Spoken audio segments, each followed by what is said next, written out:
बहुत समय पहले एक राजा था जो खुद के बारे में सोचता था और वह बहुत ही नेक सोच, दयालु और स्वभाव और दरिया दिली है।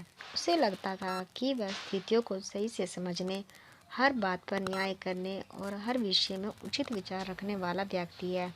राजा की 3 बेटियां थीं। एक दिन उसे अपनी बेटियों को बुलाकर कहा, मेरे पास जो भी है वो सब तुम्हारा है। तुम तीनों को मुझसे ही जीवन मिला है। मेरी इच्छा अनुसार तुम तीनों का भूत, वर्तमान और भविष्य बना हुआ है, जो आगे भी ऐसे ही बना रहेगा। मैं ही तुम तीनों का भाग्य बनाता हूँ। राजा की यह बात सुनकर उसकी 2 बेटियों ने शांत मन में राजा की बात में हामी भर दी।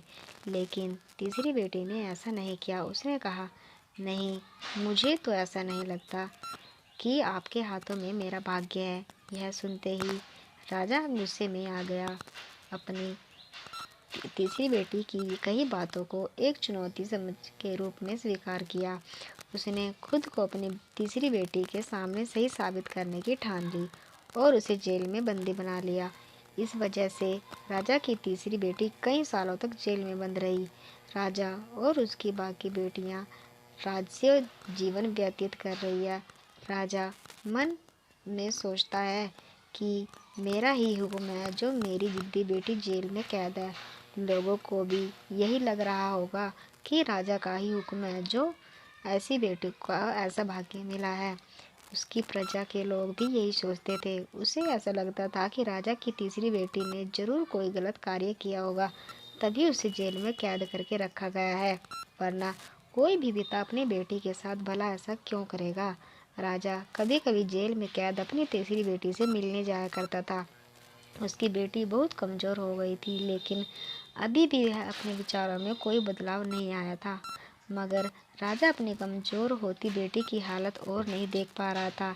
एक दिन उसने अपनी तीसरी बेटी से कहा, इस तरह से तुम्हारा जिद करना मुझे बहुत गुस्सा दिलाता है। अगर तुम इसी तरह मेरी आंखों के सामने रही तो गुस्से में मैं ना जाने क्या कर बैठूंगा।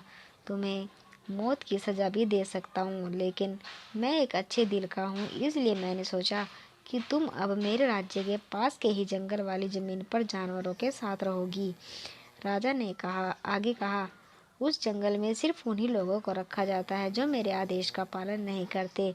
तुमने भी अपनी जिद की वजह से मेरी बात नहीं मानी, इसलिए तुम भी वहाँ मौजूद लोगों के साथ अपना पूरा जीवन काटोगी। इसके बाद तीसरी बेटी को उस जंगल की ज़मीन पर रहने के लिए भेज दिया गया। वहाँ पर वह फल और सब्जियाँ खाने और एक गुफा में रहने लगी। उसके पास पीने के लिए पानी का झरना और ठंड से बचने के लिए सिर्फ सूरज की धूप का ही सहारा था। वहाँ की खुली हवा में रहते हुए और फल फूल खाते हुए वह जल्द ही पूरी तरह से स्वस्थ हो गई। उसने वहाँ पर खेती करना भी शुरू कर दिया। गुफा को उसने घर की तरह सजा लिया था और खुशी खुशी वहीं रहती थी। एक दिन वहाँ पर एक भटकता हुआ राहगीर आ पहुँचा। उसे देखते ही देखते राजा की तीसरी बेटी से प्रेम हो गया और दोनों खुशी खुशी वहीं रहने लगे। उस जंगल में उन दोनों के अलावा और कई लोग रहते थे, जिनकी मदद से उन्होंने उस जंगल को एक शहर के रूप में बदल दिया। कुछ ही सालों में राजा की तीसरी बेटी और वो राहगीर उस शहर के राजा रानी बन गए। अब उनके पास शहर की चर्चा दूर दूर तक होने लगी। जैसे ही उसकी जानकारी राजा को मिली, वह उस जंगल में सब कुछ देखने के लिए पहुंच गया। जब उसने देखा कि राजगद्दी पर अपनी बेटी को बैठे हुए देखा, तो साथ में एक खूबसूरत युवक को उसके होश उड़ गए। राजा की बेटी ने अपने महल में अपने पिता को पूरे सम्मान के साथ स्वागत किया।